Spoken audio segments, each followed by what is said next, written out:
ব্যর্থতা ব্যর্থতা শব্দটি শুনলেই আমাদের মনে হতাশা, দুঃখ কিংবা ভয়ের জন্ম হয়। তবে বাস্তবতা হলো ব্যর্থতা জীবনের একটি অবিচ্ছেদ্য অংশ। শুধু সাধারণ মানুষ নয়, বিশেষ ক্ষমতাধর ব্যক্তিদের জীবনেও এসেছে একাধিক ব্যর্থতার গল্প। কখনো অনুত্তীর্ণ হওয়া, চাকরিতে ব্যর্থতা, ব্যবসায় ক্ষতি কিংবা সম্পর্কের ভাঙন। এই প্রতিটি অভিজ্ঞতাই জীবনের নানা পর্যায়ের ব্যর্থতার প্রকাশ করে।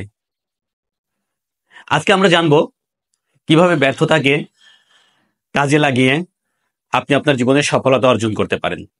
তবে তার আগে যারা এখনো আমার আইডিকে ফলো করেননি, অবশ্যই ফলো করবেন এবং ভিডিওটি ভালো লাগলে লাইক এবং কমেন্ট করতে ভুলবেন না, এবং শেয়ার করে আপনার বন্ধুদেরও জানার সুযোগ করে দিবেন।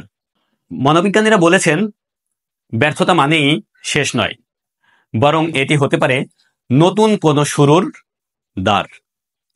প্রথমে নিজেকে বলতে হবে, হ্যাঁ, আমি ব্যর্থ হয়েছি। এই সত্য মেনে নেওয়া হলো ঘুরে দাঁড়ানোর প্রথম ধাপ। নিজেকে দোষারোপ না করে কিছুটা সময় নিয়ে নিজের অনুভূতিগুলো অনুভব করতে দিতে হবে। কষ্ট পাওয়া স্বাভাবিক, কিন্তু সেই কষ্টে আটকে থাকা নয়। একজন মানুষ ব্যর্থ হয়েছে মানেই সে ব্যর্থ ব্যক্তি নয়। শিল্পপতি হেনরি ফোর্ড বলেছেন, ব্যর্থতা হলো নতুন করে আরো বুদ্ধিমত্তার সঙ্গে শুরু করার সুযোগ। প্রতিটি ব্যর্থতার ভিতরে লুকিয়ে থাকে কিছু মূল্যবান শিক্ষা। তাই নিজেকে প্রশ্ন করতে হবে, তাহলে কোথায় ভুল হয়েছিল, কিভাবে আরো ভালো করা যায়।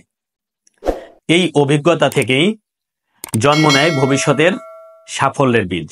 বিশেষজ্ঞরা বলেন, আপনার মানসিকতা নির্ধারণ করে আপনি সামনে কিভাবে এগোবেন। আমি পারি না এ ধরনের ফিক্সড মাইন্ডসেট বাদ দিয়ে আমি শিখছি তাই পারবো, এমন গ্রোথ মাইন্ডসেট গড়ে তোলাই হবে মূল চাবিকাঠি।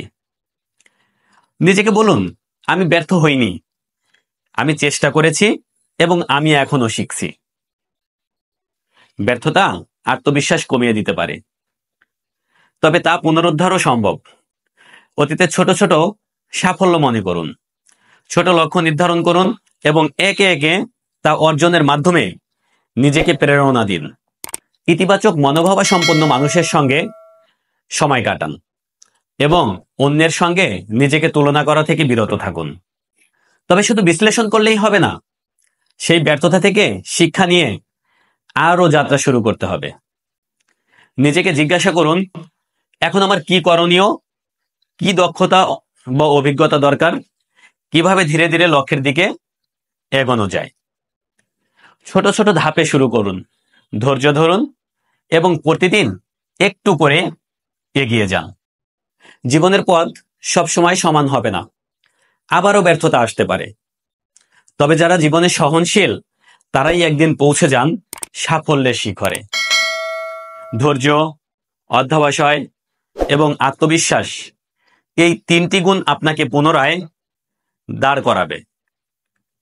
জানা গেছে, প্রাচীন দার্শনিক কনফুসিয়াস বলেছিলেন, আমাদের আসল গৌরব কখনো না পড়ায় নয়, আমাদের আসল গৌরব বারবার পড়ে গিয়েও উঠে দাঁড়ানোয়।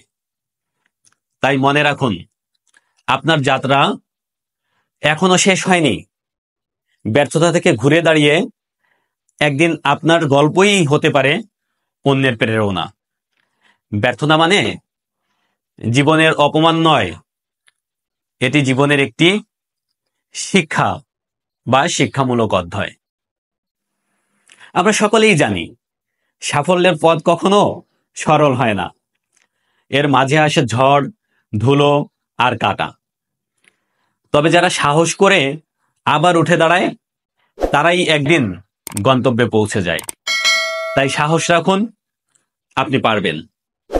আজকের ব্যর্থতাই হতে পারে আগামীর সাফল্যের সূচনা। সবার প্রতি ভালোবাসা এবং শুভেচ্ছা। ধন্যবাদ।